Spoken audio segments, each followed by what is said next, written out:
mensaje que he querido titular Obedecer la ley no salva. Obedecer la ley no salva. Así que les voy a pedir que abran sus Biblias en Gálatas capítulo 2. Gálatas capítulo 2 y los versículos 15 y 16. Nosotros somos judíos de nacimiento y no pecadores de entre los gentiles. Sin embargo, sabiendo que el hombre no es justificado por las obras de la ley, sino mediante la fe en Cristo Jesús, también nosotros hemos creído en Cristo Jesús, para que seamos justificados por la fe en Cristo y no por las obras de la ley, puesto que por las obras de la ley nadie será justificado. Padre, tu palabra es tan perfecta, pero nosotros somos tan torpes muchas veces. Yo te ruego primeramente, Señor, que me permitas exponer tu palabra de una manera clara y sencilla, pero con la autoridad de tu Santo Espíritu, y que el Evangelio pueda ser puesto delante de aquellos que no te conocen para salvación de su alma. Pero también te pido, Señor, que quites toda distracción de medio de nosotros, porque nada ni nadie es más importante en esta hora que tu palabra. Tú eres el que hizo los cielos y la tierra, y hoy, por un momento, vas a hablarnos, y por eso queremos estar atentos a tu voz. Haz que nuestros corazones, Señor, presten atención a tus palabras, sean humildes para recibirlas. Danos oídos atentos, Señor, y no permitas, Señor, que el enemigo, Señor, quite esta palabra del oído de nadie. Pues sabemos, Señor, que cada mensaje tú lo puedes usar para rescatar pecadores y hacerlos tus hijos. Así que obra a través de la predicación, te lo pido en el nombre de Jesús. Amén, amén y amén. Hermanos, nosotros para entender un poco el contexto de nuestro pasaje debemos recordar lo que había pasado justo antes. Estos dos versículos y los que predicaré la semana que viene hacen parte de una escena, no son escenas separadas. Y la escena que estamos viendo en este momento no tiene que ver solo con Pablo, tiene que ver también con el apóstol Pedro. ¿Recuerdan? Pedro estaba comiendo en una mesa con gentiles, hermanos que no venían de un trasfondo judío y que habían creído el evangelio. Y Pedro estaba comiendo con ellos. Eso era impensable para un judío, porque consideraban y consideran a los gentiles como sucios, como impíos, como pecadores con los que no se deben mezclar. Pero Pedro comía con ellos porque Pedro ya había comprendido que en Cristo éramos un solo pueblo. Lo que pasa es que empezaron a llegar esas personas judaizantes y por miedo a ellos, por miedo al qué dirán, por miedo a su pensamiento, Pedro se levanta de la mesa, abandona a sus hermanos gentiles y se sienta con esos judaizantes. Cuando Pablo ve esa escena, Pablo dice algo duro, porque Pablo dice que era digno de condenar. Y Pablo va a Pedro y dice el texto que lo enfrenta cara a cara y lo hace en presencia de otros. Y desafía a Pedro por el hecho de lo que estaba haciendo, diciendo que eso era contrario al evangelio. Que si predicábamos un evangelio a través del cual todos eran salvos, los que creían en el Señor Jesús, no podíamos ahora seguir queriendo judaizar a la nación gentil. Y Pablo le dice a Pedro, si tú siendo judío ya no vives como un judío, ¿por qué quieres que los gentiles lo hagan? Entonces estamos en esa escena donde Pablo está retando a Pedro porque por temor a los hombres se ha separado de hermanos gentiles como nosotros, que no venimos de un trasfondo judío, y se ha vuelto a juntar un poquito con aquellos judaizantes. Y no solo él, dice que algunos más fueron detrás de Pedro, incluido Bernabé, un buen compañero de trabajo de Pablo. Y entonces ahora Pablo sigue en esa escena, sigue hablando de lo que pasa, sigue hablando con Pedro. Y es lo que debemos entender, Pablo está hablando con Pedro.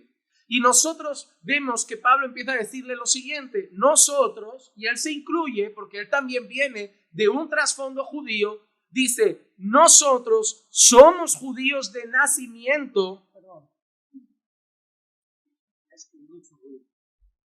nosotros somos judíos de nacimiento y no pecadores de entre los gentiles.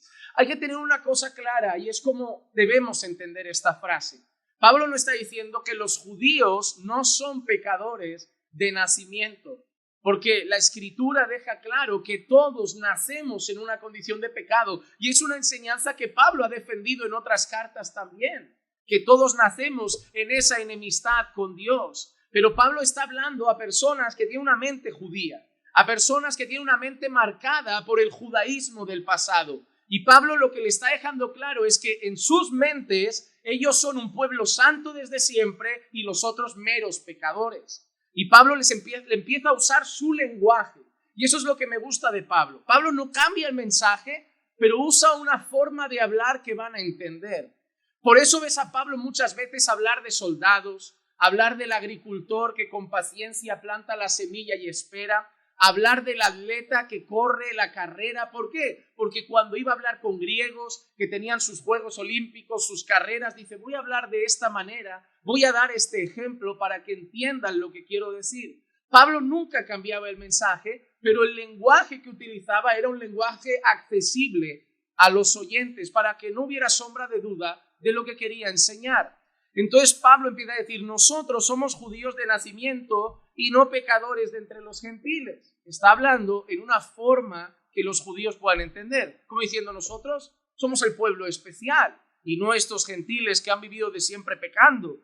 Dice, sin embargo, sabiendo que el hombre no es justificado por las obras de la ley, es decir, que el hombre no es declarado justo por su buen comportamiento, sabiendo que el hombre nunca va a ser declarado justo delante de Dios porque ha cumplido todos los mandamientos, sino mediante la fe en Cristo Jesús, también nosotros hemos creído en Cristo Jesús para que seamos justificados por la fe en Cristo y no por las obras de la ley. Mira lo que está diciendo Pablo. Pablo le está diciendo a Pedro y no está solo, están con Bernabé y otros judaizantes alrededor. Y Pablo dice, nosotros venimos de un pueblo judío, del pueblo obediente a la Torá, del pueblo obediente a la ley de Dios, del pueblo que sigue los mandamientos, no como estos gentiles que no guardan el sabbat, no como estos gentiles que comen cerdo y camarón, no como estos gentiles que no siguen la Torá del Señor, no como estos gentiles que no conocen ni quién es Moisés. Él empieza diciendo, nosotros somos judíos, tenemos la ley, tenemos a Moisés, tenemos a los patriarcas, tenemos Levítico, tenemos Éxodo, tenemos Deuteronomio. Dice, sin embargo, hemos aprendido y sabemos que teniendo eso y corriendo tras eso, ningún hombre se salva. Dice, ya hemos comprendido que haciendo caso a Moisés, ningún hombre es justificado. Que guardando Levítico, Éxodo, Deuteronomio, Números, ningún hombre es justificado. Porque nadie puede cumplir toda la ley. Dice, nosotros venimos de los que tienen la ley y hemos reconocido nuestra incapacidad de salvarnos por la ley. Nosotros venimos de ahí y sabemos que a través de ese medio nadie puede ser justificado, sino mediante la fe en Cristo Jesús. Y Pablo dice, también nosotros hemos creído en Cristo Jesús. ¿Sabes lo que Pablo está diciéndole a Pedro? Pedro, si pudiéramos ser salvos los judíos a través de la ley, no tendríamos que haber creído en Cristo. Pedro, si tú lo sabes, si nosotros hubiéramos podido seguir a Moisés y así acabar en el paraíso, no habríamos necesitado a Jesús. Pero tú y yo sabemos y hemos entendido que a través de eso nadie puede ser justo delante de Dios y por eso, como ellos, también hemos tenido que creer en Jesús. No es que los gentiles tengan que creer porque son pecadores y los judíos no tengan que creer y puedan seguir la ley, sino que Pedro debe saber algo y lo sabes y solo te lo recuerdo, que tanto los judíos como los gentiles solo pueden ser justificados por la fe en Cristo Jesús. Eso es lo que Pablo le está diciendo a Pedro. Pedro, si hubiera otra alternativa, tú y yo no tendríamos que haber creído. Si hubiera otra vía, si hubiera otro medio, si por portarnos bien fuéramos salvos, Jesús a ti y a mí no nos haría falta. Y Pedro conoce el trasfondo de Pablo. Tiene linaje, viene de una tribu, celoso, Gamaliel, un buen maestro, perseguidor de la iglesia, celoso de los mandamientos, seguro que guardián de toda la ley bajo su conciencia. Y Pablo le está diciendo, ¿tú crees que no conozco la ley? Que yo no guardaba con detalle cada cosa, que no estudiaba con un buen rabino. ¿Por qué me tuve que arrepentir y poner mi fe en Jesús? Porque entendí que por esas obras ningún hombre puede justificarse delante de Dios. Entendí que yo necesitaba a Cristo. Entendí que yo era un pecador. Entendí que la única esperanza para mí, como para estos a los que estás ahora despreciando, era la misma. Que Cristo no era la esperanza de los gentiles pecadores, que Cristo era la esperanza de todos los pecadores, porque todos estábamos bajo condenación.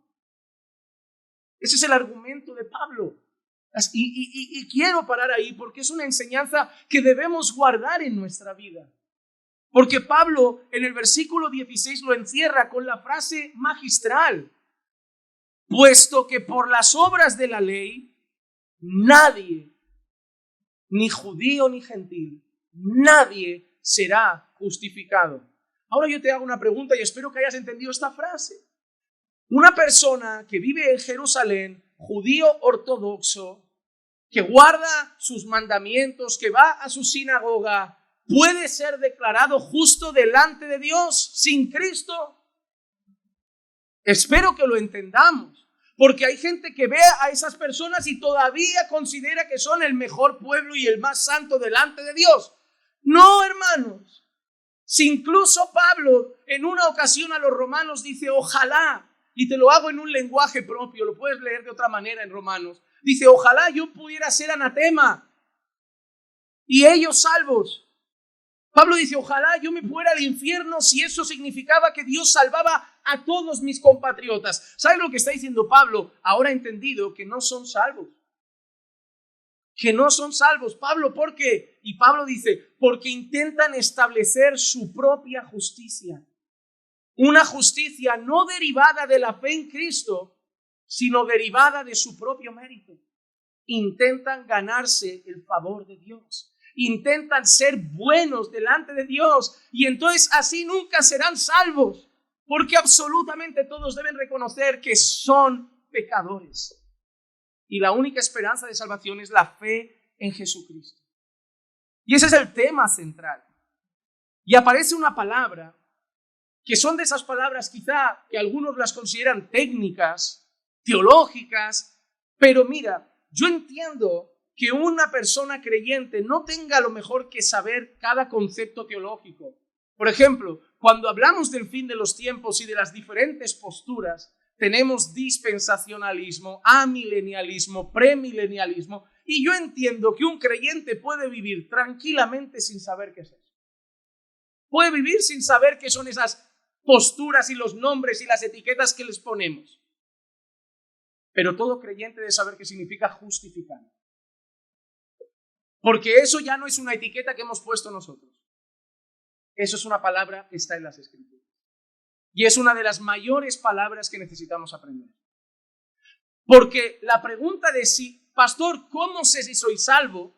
La pregunta real es, ¿eres justificado ante Dios? Esa es la pregunta. Todo pasa por eso. La salvación depende de cómo Dios te ve. Depende de eso. Cuando Dios te ¿ve tu culpa o ve la justicia de Jesús? Esa es la pregunta. Estar justificado, dice Jerry Bridges, significa más que ser declarado inocente. En realidad significa ser declarado justo ante Dios. Porque cuando nosotros decimos justificado, hay personas que creen, si eso significa que Dios me ha perdonado. No. Eso es muy poco. Porque Dios podría perdonarte y seguir viéndote como un malvado lleno de iniquidad. Pero la justificación no es solo el perdón de los pecados, sino que ahora cuando Dios te mira, no ve tu maldad, ve una capa de justicia alrededor, que no es tuya, que se te ha dado por la fe en Jesucristo.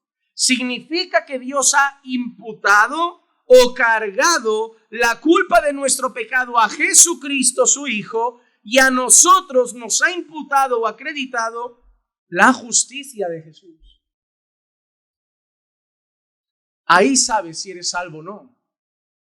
Porque si tu culpa todavía sigue en ti, no eres salvo. Pero si tu culpa ha pasado a Jesús y la justicia perfecta de Jesús ha pasado a ti, eres salvo. Y la pregunta es, ¿y cómo puede pasar? ¿Cómo puede pasar mi culpa a Jesús y su justicia a mí? Y es cuando Pablo lo ha dicho, por la fe, por la fe, por la fe. Eso es lo que Pablo nos está diciendo. La afirmación más contundente de nuestro pasaje es esa, puesto que por las obras de la ley nadie puede ser justificado. Martín Lutero dijo en una ocasión, la herejía más condenable y perniciosa que jamás haya plagado la mente del hombre fue la idea de que de alguna manera podría hacerse lo suficientemente bueno como para merecer vivir con un Dios santo. Lutero entendió que no hay nada más peligroso que algún hombre pueda llegar a creer que ha vivido tan bien que merezca estar con Dios por toda la eternidad. Y lo mismo sigue pasando en nuestros días. Hay religiones que basan su camino al cielo en tus obras, en que hagas ciertas cosas, en que cumplas ciertos mandamientos, porque si no haces esto, esto y esto, tú no puedes ser salvo. Ah, perfecto. Entonces, ya no es la gracia de Dios, ya es mis obras, entonces yo tengo que vivir de esa manera para ser salvo. Y yo sé que cuando nosotros enseñamos esto, algunos que enseñan una salvación por obras, lo que hacen rápido para intentar acorralarte es, entonces puedo vivir pecando y solo creer en Jesús. El problema de la Biblia es que no es un compendio de versículos sueltos, es un libro. Y nosotros tenemos que saber qué dice Dios sobre esa obra. Cuando habla Dios de la justificación del pecador, nosotros aquí tenemos una parte de lo que Dios dice, pero no tenemos todo lo que la Biblia dice de eso. Porque la misma Biblia también dice que esa fe que nos salva es una fe que nos transforma, es una fe que nos santifica. Solo que esas personas piensan, si yo cumplo esto, seré salvo. Y nosotros pensamos, yo cumplo esto porque soy salvo. Unos ven las obras como el camino al cielo. Nosotros vemos las obras como el resultado de que ya nos han regalado el cielo. Yo no vivo así para salvarme, yo vivo así porque Jesús me ha salvado. Porque cuando Dios hace esa obra de justificación, pasa otra cosa maravillosa. Les quito el viejo corazón de piedra y les doy un nuevo corazón de carne y les doy mi Espíritu Santo para que ahora anden en mis caminos y antes no podían. ¿Qué ha pasado en esa obra perfecta de Dios? Que ha cambiado tu corazón. Y si ha cambiado tu corazón, cambian tus afectos, cambian tus amores, cambian tus preferencias. Por eso la gente cuando empieza a estar viniendo al culto y vuelve al mundo, viene al culto y vuelve al mundo, no es un creyente que se desvía. Es alguien que pasó por la iglesia. Porque si fuera creyente, no améis el mundo ni las cosas que están en el mundo. Porque si alguno ama el mundo, el amor del Padre no está ahí. Porque si realmente tuvieras un nuevo corazón, ya no amas eso. Si realmente tuvieras un nuevo corazón, el mundo ya no lo ves con atracción. Ahora ves a Jesús con atracción. Ahora ves a Dios con atracción. Ahora ves la santidad con atracción. Pero el gran problema de muchos hoy es pensar que porque alguien pasa un tiempo en la iglesia es salvo y luego deja de ser salvo y luego vuelve a ser salvo y luego deja de ser salvo. No, señores, no es así. Hay un montón de gente hoy aquí que saben por qué no participaron de la cena del Señor, porque aunque lleven semanas o meses visitando una iglesia, no son salvos. No los llamamos hermanos, los llamamos por su nombre. No son salvos. Estar aquí no salva. Porque en el fondo pueden ser conscientes de, vengo a la iglesia, pero vivo en noviazgo, vivo en fornicación, vengo a la iglesia, pero practico mis pecados, vengo a la iglesia, pero tengo mi vida desordenada, entonces ¿yo para qué voy a hacer una pantomima de tomar Santa Cena? Si yo sé que vengo porque me gusta el mensaje, me anima, me emociona, me hace sentir cosas, o tengo la moral tranquila porque me hace mejor persona, pero yo sé en el fondo que no vive como Dios quiere. Entonces, esa es la diferencia. Y algunos pensarán, vosotros entonces os creéis mejor que nosotros. No. La diferencia entre tú y yo es que yo me he considerado peor que tú. Tú eres el más orgulloso, no yo. Los que todavía no toman la cena del Señor y siguen en sus pecados son más orgullosos que yo. No, nos creemos. Si me creyera mejor tomaría. No, yo nunca he tomado la Santa Cena creyendo que la merezco. Lo que yo me he humillado lo suficiente para renunciar a mi vida como yo la quiero. Y tú sigues ahí porque todavía quieres tu vida. Tú eres más orgulloso que yo. Porque yo ya he renunciado a mí. Yo ya he reconocido que soy terrible, malvado, que mi vida es miserable y necesito a Jesús. Y tú sigues encabezonado de seguir ahí. Así que el orgulloso eres tú. Porque bienaventurados los que lloran por su pecado, porque ellos serán consolados. Bienaventurados los pobres de espíritu, nosotros, los que hemos reconocido nuestra miseria, porque de ellos es el reino de Dios. No, hermanos, si nosotros participamos de la cena, no es porque nos creemos los mejores, es porque hemos reconocido nuestra situación de ser los peores.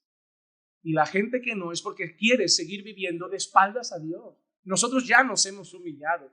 El problema es que otros no quieren dar ese paso. ¿Quién es realmente el orgulloso? Yo ya me humillé. Tú que sigues a tu vida, le estás diciendo a Dios, yo no voy a vivir como a ti te gusta. ¿Quién es más orgulloso? Tú o yo. Yo ya me rendí. Tú deberías rendirte también. Tú deberías rendirte también. Hermanos, no hay nada peor que pensar que haciendo buenas cosas seremos salvos. Pero si el Señor nos ha salvado, la Biblia establece que somos nuevas criaturas. Las cosas viejas pasaron, todas son hechas nuevas. Pero nosotros no luchamos orando, ayunando, batallando con la carne para salvarnos. No, es porque Dios nos ha dado un nuevo corazón. Ahora queremos agradar a Dios. Queremos vivir para su gloria, porque Él nos ha salvado. Pablo empieza el discurso y ahora quiero que naveguemos un poco a lo largo de la Biblia y yo quiero aprovechar el versículo de hoy que vamos a trabajar y que estamos trabajando para dar un paseíto por un libro que ha sido la joya para mí, el que más he disfrutado, por el que estuve prácticamente 3 años predicando y quiero dar un paseíto por Romanos junto a ustedes. En primer lugar, Pablo empieza diciendo que ellos son judíos, no como esos pecadores gentiles, porque como les dije, en la mente de un judío, ellos son una nación privilegiada, una nación privilegiada. Miren, Romanos capítulo 2, versículos 17 al 24, leemos esto. Pero si tú, que llevas el nombre de judío y te apoyas en la ley, que te glorías en Dios y conoces su voluntad, que apruebas las cosas que son esenciales siendo instruido por la ley y te confías en que eres guía de los ciegos. ¿Te has dado cuenta cómo se ve el judío? Yo tengo a la ley, yo tengo a Dios, yo tengo la palabra. Y mira cómo se ven. Y nosotros somos los guías de los ciegos. Todos los otros están perdidos. Nosotros somos la luz para ellos. Somos los guías para los que no ven. Mira cómo sigue. Luz de los que están en tinieblas, instructor de los necios. Porque el judío se creía como sabio, conocedor, los otros ignorantes, necios. Maestro de los faltos de madurez, que tienes en la ley la expresión misma del conocimiento y de la verdad. Mira lo que dice ahora Pablo. Tú, pues, que enseñas a otro, ¿no te enseñas a ti mismo? Y Pablo empieza a cambiar el tono de su discurso. Pablo está diciendo, vosotros decís que tenéis la ley, que sois los santos, los iluminados, que todos están en la oscuridad y vosotros sois los sabios que vais a traer la verdad a todo el mundo. Y Pablo empieza, tú que enseñas a tantos, ¿no te enseñas a ti? ¿Por qué dices eso, Pablo? Tú que predicas que no se debe robar, ¿robas? Tú que dices que no se debe cometer adulterio, ¿adulteras? Tú que abominas los ídolos, ¿saqueas templos? Tú que te jactas de la ley, violando la ley, deshonras a Dios, porque el nombre de Dios es blasfemado entre los gentiles por causa de vosotros. Hermano, esa expresión es dura. ¿Sabes lo que le dice Pablo a los judíos? Siempre os habéis levantado delante de todos los pueblos diciendo, nosotros tenemos la verdad. Nosotros somos el pueblo que anda en la verdad, que conoce la verdad, que hemos tenido luz, el pueblo especial de Dios. Y Pablo le dice, qué curioso, sí tenéis la verdad. Le decís a la gente, no se debe robar, pero metéis la mano.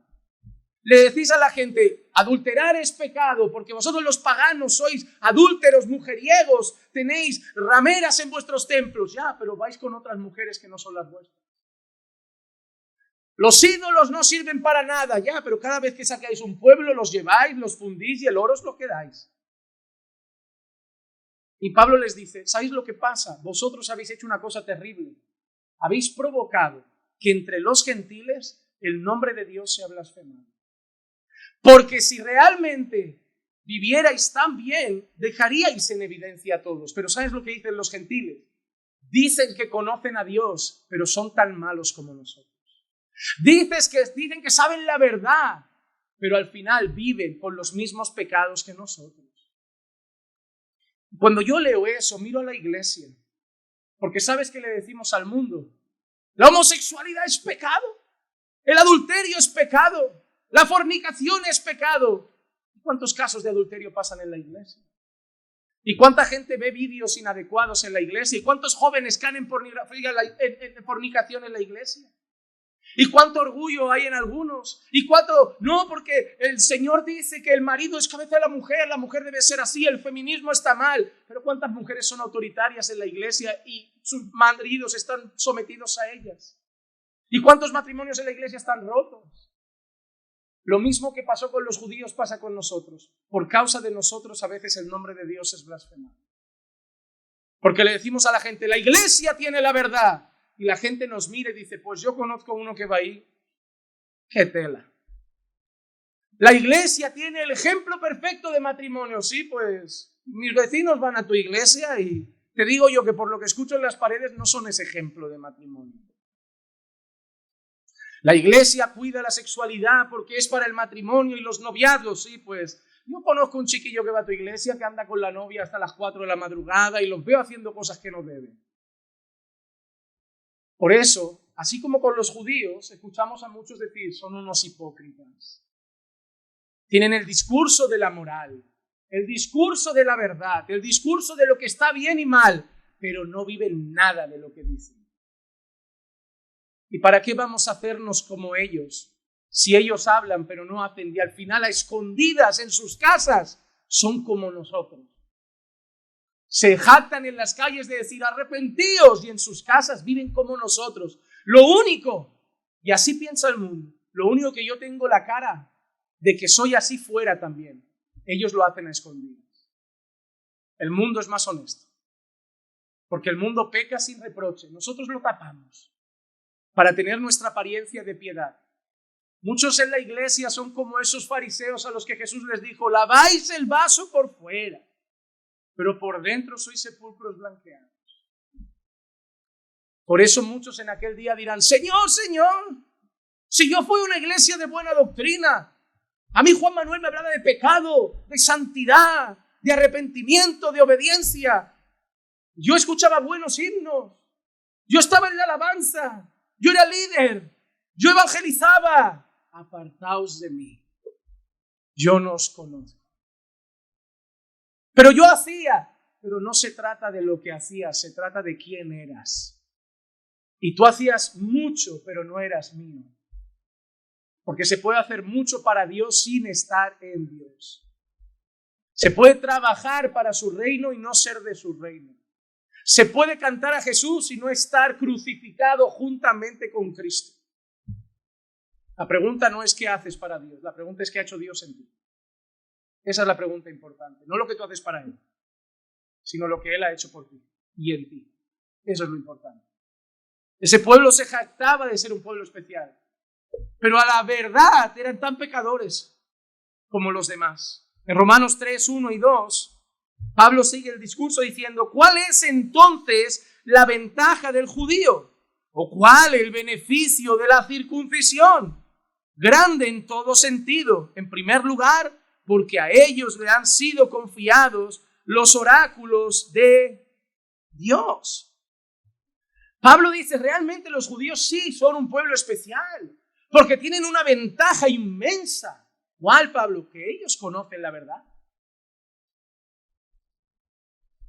Y eso es una gran ventaja, porque a los judíos el Señor le ha dado su ley escrita con su mano. Y les ha dicho, esto es pecado, esto no, esto se hace, esto no. A los gentiles no. ¿Qué conoce el mundo de Dios? La Biblia establece que Dios se ha revelado a todos a través de la creación. Que su eterno poder y deidad se ha manifestado a través de lo creado. Sabiendo cuando miramos la creación, el universo, que Dios está ahí. Que es grande, que es glorioso, que es majestuoso. Pero nadie puede mirar a las estrellas y decir, adulterar es pecado. Nadie puede mirar a las estrellas y decir, orgullo es pecado. Las estrellas y la creación nos dice, Dios es grande, Dios es glorioso, Dios es majestuoso. Pero a los judíos se les dio una revelación que llamamos especial. Se les dio a conocer no solo que Dios es grande, no solo que Dios es majestuoso, se les dio a conocer la voluntad de Dios. Y ahí tú dices, ¡guau, qué privilegio! No, sino una demostración todavía más grande de la maldad del hombre. Porque cuando el mundo vive pecando contra Dios, podría tener una excusa. Y yo que sabía que eso era pecado. Y yo que sabía que eso era pecado. Y yo que sabía que eso era pecado. Que igualmente, aunque no conozcan literalmente la ley, son culpables ante ella. Pero digo, en palabras nuestras, que podrían agarrarse a la excusa de yo no lo sabía. Pero ¿qué excusa tiene el judío? Porque él sí lo sabía. El otro podía decir, yo no sabía que eso a Dios no le gusta, pero el judío no podía decirlo, porque Dios le había dicho todo lo que le gusta y no le gusta. Al que mucho se le da, mucho se le demanda. Por eso a nosotros se nos va a demandar más que al mundo. ¿Sabes por qué? Porque si llevas aquí un tiempo, Dios te ha puesto semana tras semana en un sitio donde te han hablado de Él, de su voluntad. Y si tú no lo estás haciendo, Dios encima contigo tiene una charla diferente, porque te va a decir, tú supiste lo que estaba mal. Tú supiste lo que a mí me desagradaba y me escupiste en la cara. Ellos no lo sabían, que igualmente son culpables. Pero tú sabiéndolo pasaste por encima. ¿Dónde hay más rebeldía? ¿Dónde hay más rebeldía? ¿Sabes dónde se ve el creyente? El creyente cuando conoce la voluntad de Dios automáticamente lucha para hacerla, aunque no la haya hecho antes. Te doy ejemplos. Aquí ha venido personas a nuestra iglesia con esas costumbres de otras iglesias, de cosas que no veían pecado, pero porque nadie les había instruido. Y llegan a nuestra iglesia y vemos algunas cosas y digo, uy, eso no está bien a la luz de lo que dice la Biblia. Nos sentamos con las personas y rápidamente oran y se esfuerzan para cambiar eso. ¿Por qué? Porque son creyentes. Lo que pasa es que no les instruyeron. Pero en el momento que conocen lo que Dios dice, cambian de vida. Cambian de vida. Esa es la actitud de un creyente. Un creyente no es perfecto, pero está siendo perfeccionado. Y conforme se le va revelando la voluntad de Dios, se va sometiendo a ella cada día más. No para ganarse el cielo, para agradar a su Señor. Señor, y además rotos, como Señor, perdón, hemos estado pecando sin saber que estaba mal. Y rápidamente se someten a eso. Pero cuánta gente tristemente escucha lo que está bien y mal. Dice ser creyente y lo va dejando para mañana. Mañana arreglo mi situación. Mañana ya nos casamos. Mañana ya hacemos. Mañana. Y tú dices, no hay dolor por el pecado. Si eres capaz de seguir pecando diciendo, yo ya lo arreglaré, no hay dolor por el pecado. Y donde no hay dolor por el pecado, no hay salvación. Porque la mayor marca de una persona salva es que le duele su pecado. Cuando Pedro lloró amargamente después de negar a Jesús, Pedro me representa. Pero no porque yo un día lloré amargamente, porque lloro amargamente muchos días. Porque de alguna u otra manera, cuando fallo a Dios, me viene el mismo peso de haber fallado al único que no merece ser fallado y haber hecho lo que yo sé que no debía hacer. Y me duele. Sí que es verdad que tengo una esperanza. Abogado tengo. Y si confieso mis pecados, Él es fiel y justo para perdonarme y limpiarme de toda mi maldad. Jesucristo el justo. Ellos tenían un privilegio. Conocían la voluntad de Dios. Pero tanto los gentiles que solo veían la creación como los judíos que tenían los oráculos de Dios, todos tenían la misma condición delante de Dios. Romanos 3, 9 al 18 dice: ¿entonces qué? ¿Somos nosotros mejores que ellos? Está hablando de los judíos. ¿Somos los judíos mejores que los gentiles? Y dice Pablo: de ninguna manera, porque ya hemos denunciado que tanto judíos como griegos están todos bajo pecado. ¿Y sabes lo que significa todo en griego? Porque el texto original aquí está en griego. ¿Sabes lo que significa todo en griego? Lo mismo que en español, que en chino, que en inglés, que en búlgaro, que en ruso. Todo es todo. Todos estamos bajo pecado. Judíos y gentiles. Y dice, como está escrito: no hay justo, ni aún ni tu abuela, que era tan maja y te hacía caldito y tan dulce. Tu abuela estaba bajo pecado. Tu abuela no estaba en Cristo. Por mucho caldo y dulce que fuera, se fue al infierno con su caldito. Te puede parecer doloroso porque tenemos esas viejitas tiernas. No, ¿cómo es? Al infierno. Sin Jesús, al infierno. Están todos bajo pecado. Estamos tan marcados por nuestra propia justicia que cuando vemos a alguien que se porta medio bien, no entiendo cómo Dios podría condenar a alguien así. Claro, pero ¿quién está? El problema nuestro es este. ¿Quién mide quién es bueno y malo? Ese es nuestro problema.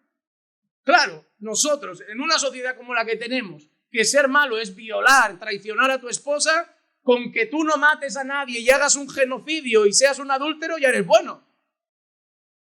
Pero cuando te mides con Jesús, tú no llegas ni a medio bueno. Cuando nos medimos con el mundo, nuestra conciencia está en paz. ¿Sabes por qué? Porque tenemos tanto amor por nuestro pecado que decimos esto: yo estoy mal, pero hay peores. ¿Cómo se justifica un mal marido? Yo no soy tan bueno, pero hay muchos peores. Si me dejas saber, ¿cómo se puede ser tan miserable que la excusa para seguir siendo un mal marido es que hay maridos peores? Es como, yo la traiciono, pero al menos no le pego. Ahí llega el otro y se pone, a ver, yo no le hago ni caso, pero al menos no la traiciono. Y ahí cada uno se va sintiendo bien siendo el más patán. Hay que ser lo que Jesús dice que debemos ser, no ver al mundo y tenernos la conciencia un poco tranquila. Y eso lo ves en tus hijos. Hijo, ¿cómo has podido sacar un 6? Pues muchos han suspendido. Así que date con el canto de la mesa en la boca, porque yo te he sacado un 6 de milagro. No, hijo, tú tenías que sacar un 8, un 9, un 10, no un 6. A mí me da igual que hayan 4 miserables. Tú tienes que hacer las cosas que están bien. Hermano, no te justifiques en que hay gente que hace las cosas peor que tú. Es que ¿con qué cara vas a llegar delante de Dios y Dios te va a decir, te mando al infierno? ¿Por qué? Porque lo has hecho mal. Ya, pero hay gente que lo ha hecho peor. Y también te vas con ellos, estáis todos juntos. Ahí está el malo, el más malo y el peor. Están todos ahí. ¿Y dónde están los buenos? En ningún lado. Porque no hay. Y entonces los que están arriba, ¿quiénes son? Los que están en el cielo, ¿quiénes son? No, esos son los que por lo menos reconocieron que eran malos y se esforzaban por hacer lo bueno. Es la única diferencia. No hay ni siquiera uno, no hay quien entienda, no hay quien busque a Dios. Todos se han desviado. A una se hicieron inútiles. No hay quien haga lo bueno, no hay ni siquiera uno. Sepulcro abierto es su garganta, engañan de continuo con su lengua, veneno de serpientes hay bajo sus labios, llena está su boca de maldición y amargura, sus pies son veloces para derramar sangre, destrucción y miseria hay en sus caminos, y la senda de la paz no han conocido. No hay temor de Dios delante de sus ojos. Pablo dice, judíos y gentiles están todos así. No hay ni un justo, ni siquiera uno. Entonces, cuando Dios, a través de Pablo a los romanos, les hace entender eso, es peligroso.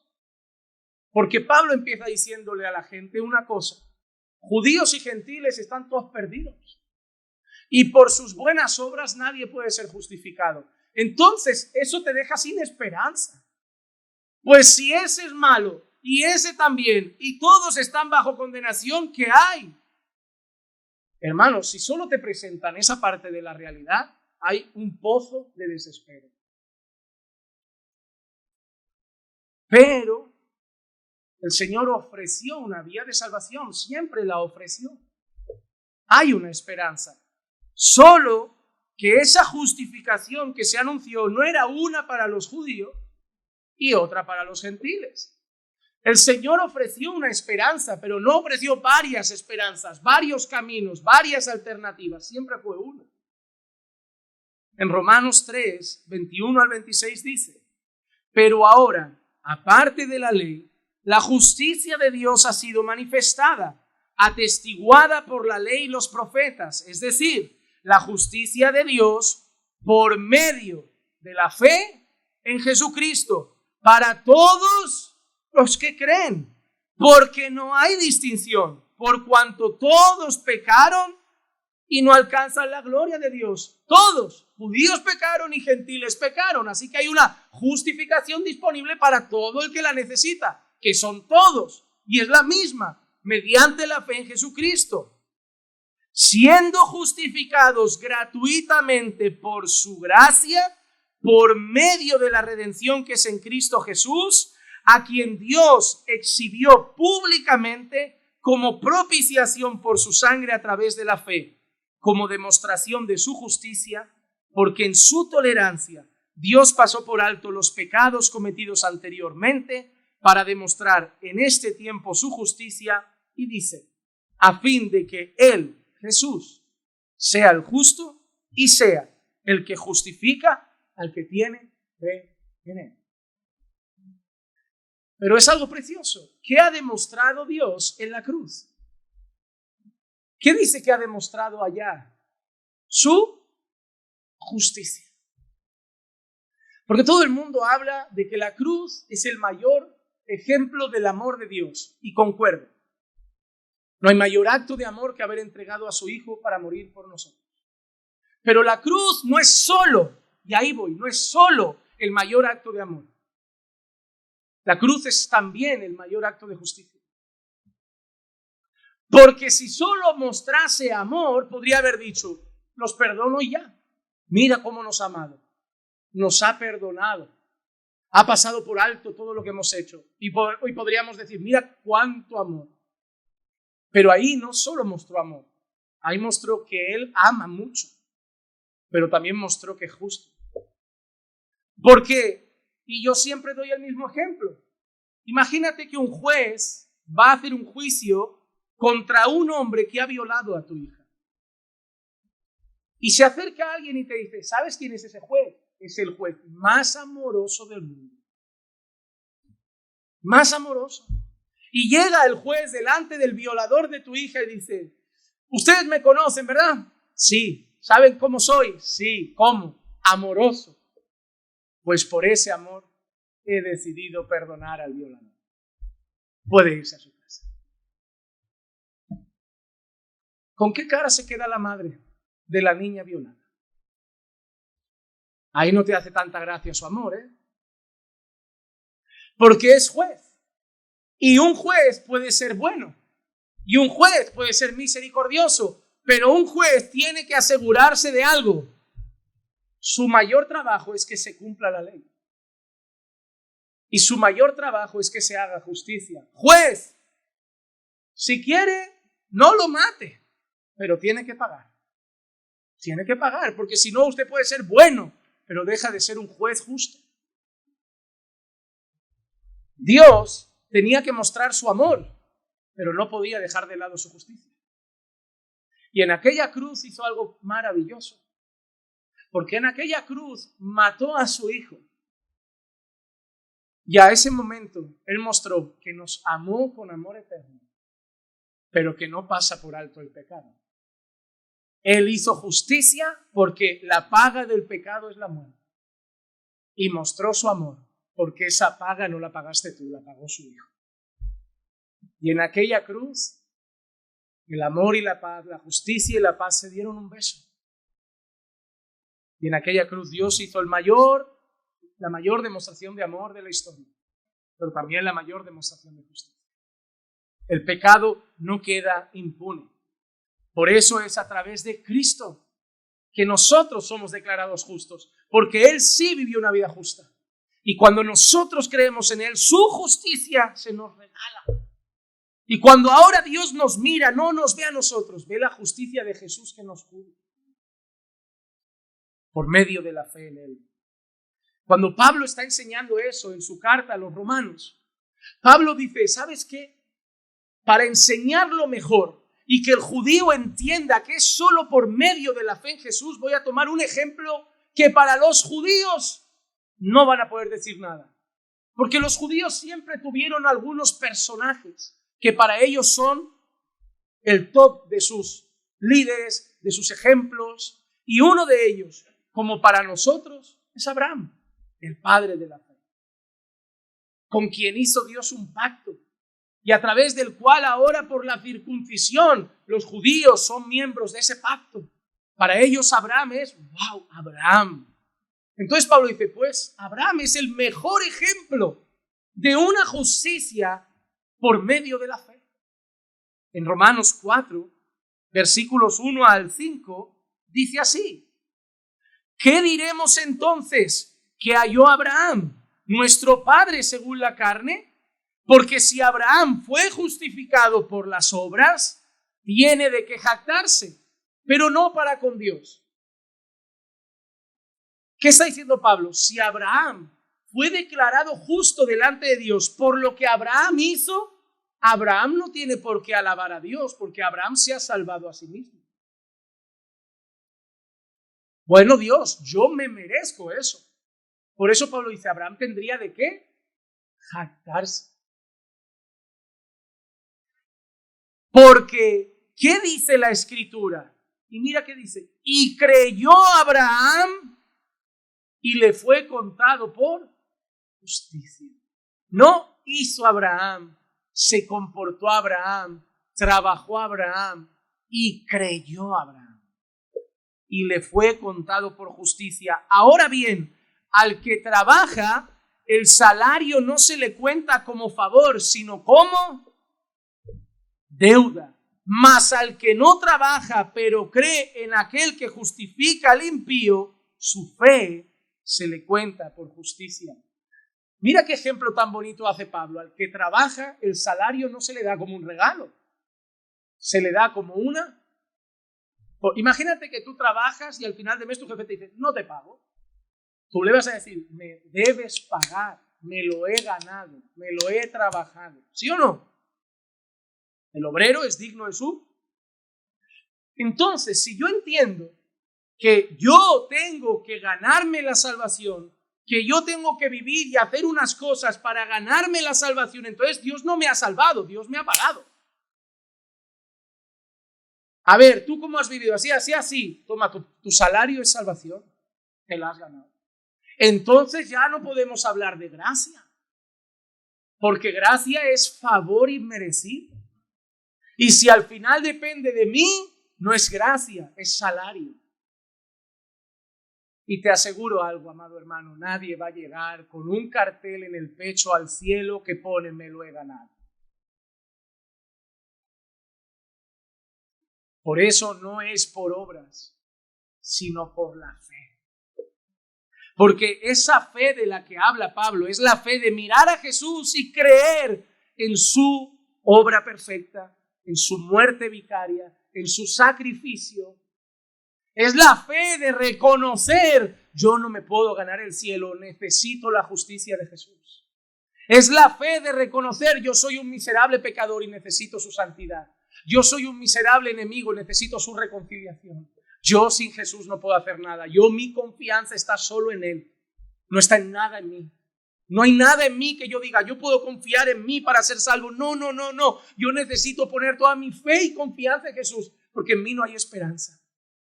Dice, el que hace eso, a él sí se le cuenta por justicia, porque no es salario, es gracia por medio de la fe en Cristo Jesús. Así que la promesa de salvación por medio de la fe no era solo para Abraham ni para los judíos. ¿Era para quién?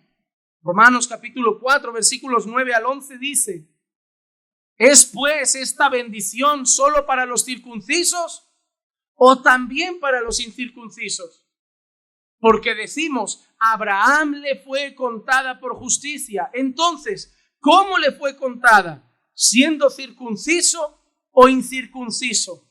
No siendo circunciso, sino siendo incircunciso. Y recibió la señal de la circuncisión como sello de la justicia de la fe que tenía mientras aún era incircunciso, para que fuera padre de todos los que creen sin ser circuncidados, a fin de que la justicia también a ellos les fuera imputada. Los judíos pensaban que solo era pueblo de Dios y linaje de Abraham ellos. Pero mira qué interesante lo que dice Pablo. Oye, cuando Abraham creyó y le fue contado por justicia, Abraham no era circuncidado todavía. Abraham era un incircunciso, no era un judío, era un incircunciso. ¿Y qué hizo Dios ahí? Le dio la promesa de que así como él había creído, todos los otros incircuncisos que creyeran también eran salvos. La promesa no fue para Abraham y el pueblo judío, la promesa fue para Abraham y todos los que creen. Y fue interesante esto, amados hermanos, sobre todo para los que se van a bautizar pronto. Porque dice Pablo una cosa: Abraham creyó y le fue contado por justicia siendo incircunciso. Y luego se circuncidó como señal de lo que había pasado. Como señal de lo que había sucedido. Nosotros hoy, los judíos en el Antiguo Pacto, vemos dos ordenanzas muy importantes, dos actividades. Vemos la Pascua, que representaba la libertad de Egipto, y vemos la circuncisión, que representaba entrar dentro del pacto, entrar dentro del pueblo de Dios. Cuando miramos el Nuevo Testamento, el Nuevo Pacto, nosotros vemos también dos para la iglesia. ¿Sabes cuáles? La cena del Señor. ¿Por qué? Porque Cristo es nuestra Pascua. Nosotros no celebramos que nos sacó de Egipto, celebramos que nos sacó de la muerte, de la esclavitud al pecado. Él es nuestro Cordero Pascual, el Cordero que quita el pecado del mundo. Y entonces, ¿cuál es el segundo?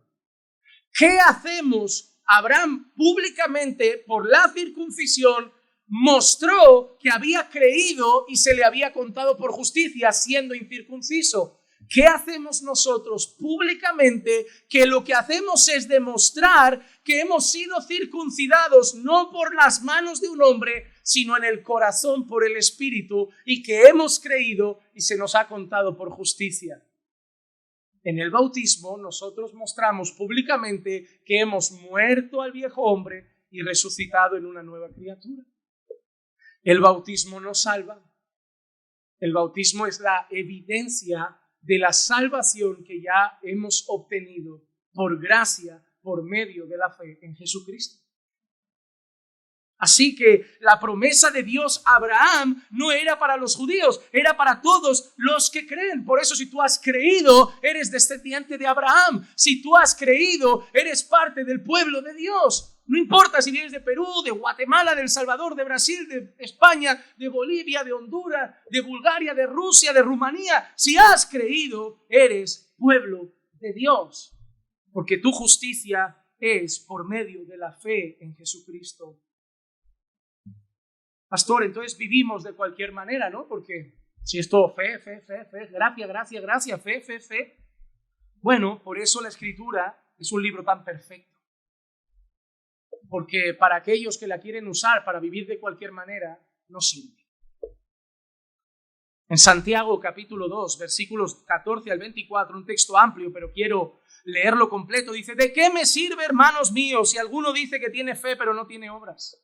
¿Acaso puede esa fe salvarlo? No la fe, esa fe que dice tener. Es distinto, ¿eh? ¿Acaso puede la fe? No. ¿Acaso puede esa fe que dice que tiene salvarlo? Y sigue Santiago, si un hermano o una hermana no tienen ropa y carecen del sustento diario y uno de vosotros les dice, id en paz, calentaos y saciaos, pero no les dais lo necesario para su cuerpo, ¿de qué sirve? Así también la fe por sí misma, si no tiene obras, está muerta. Pero alguno dirá, tú tienes fe y yo tengo obras. Muéstrame tu fe sin las obras y yo te mostraré mi fe por mis obras. Tú crees que Dios es uno, haces bien, también los demonios creen y tiemblan. Por eso hay un montón de gente que dice, yo creo en Dios. Bueno, hasta los demonios. Eso no significa que son salvos. Pero ¿estás dispuesto a admitir, hombre vano, que la fe sin obras es estéril? Y mira, ¿no fue justificado por las obras Abraham, nuestro padre, cuando ofreció a Isaac, su hijo, sobre el altar? Eso es contradictorio. Porque nos ha dicho que no era por obras, que si no era salario, que fue justificado por la fe, que Abraham creyó y le fue contado por justicia. Ahora llega Santiago y dice, ¿no fue justificado por obras? ¿Qué está pasando aquí? La Biblia se contradice. No, hay que saber leerla. Ya ves que la fe actuaba juntamente con sus obras y como resultado de las obras, la fe fue perfeccionada y se cumplió la escritura que dice, y Abraham creyó a Dios y le fue contada por justicia y fue llamado amigo de Dios. Vosotros veis que el hombre es justificado por las obras y no solo por la fe. Mira qué interesante. Santiago no está contradiciendo a Pablo. Santiago está hablando de la fe verdadera. Santiago está diciendo, hay un montón de gente que dice que cree, pero con su vida demuestra que no cree en Jesucristo. Porque la fe verdadera no es estéril, la fe verdadera no queda sin fruto, la fe verdadera, la gracia de Dios cuando llega a la vida del pecador transforma su vida y da fruto, fruto. Aquel que está en mí, dice Jesús, lleva mucho fruto. Pastor, y esa gente que va a la iglesia pero no da fruto, no se santifica. Pues Jesús también lo dijo, el que no está en mí, alejados de mí nada pueden hacer. ¿Por qué no viven de esa manera? Porque no están en mí. Pero el que está en mí y yo en él, ese lleva mucho fruto. Y su fruto permanece. Permanece, no dura 15 días. No está 6 meses en la iglesia y se vuelve al mundo. Permanece. Que se les olvidan algunas palabras. Permanece, persevera, dura para siempre. Dios no salva a la gente 6 meses. Dios salva y da vida eterna y transforma la vida por completo.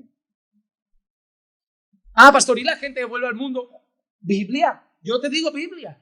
Estaban con nosotros, pero no eran de nosotros. Si hubieran estado con nosotros, no se hubieran ido, pero se fueron para demostrar que no todos eran de nosotros. Punto. Biblia. La Biblia ya te da respuestas. Y el que dejó a Pablo haciendo misiones, Demas, se fue amando el mundo. Un montón de gente simplemente tontea con la fe. Un montón de gente simplemente tontea con la religión. Se sienten mejores personas, como el católico que va a misa y cree que ya tiene la vida resuelta con el Padre Eterno.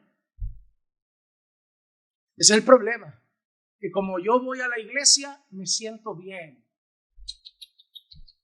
Se puede pasar de la iglesia al infierno. Es así de sencillo y eso lo tienes que saber. Puedes pasar de este culto al infierno. Algunos, si hoy sale y lo atropellan, de cabeza al infierno. Y salió del culto, porque ir al culto no salva. Somos salvos por la gracia, mediante la fe, para buenas obras, las cuales Dios preparó de antemano para que anduviésemos en ellas. Lo que Santiago no dice no es que Pablo se equivoca.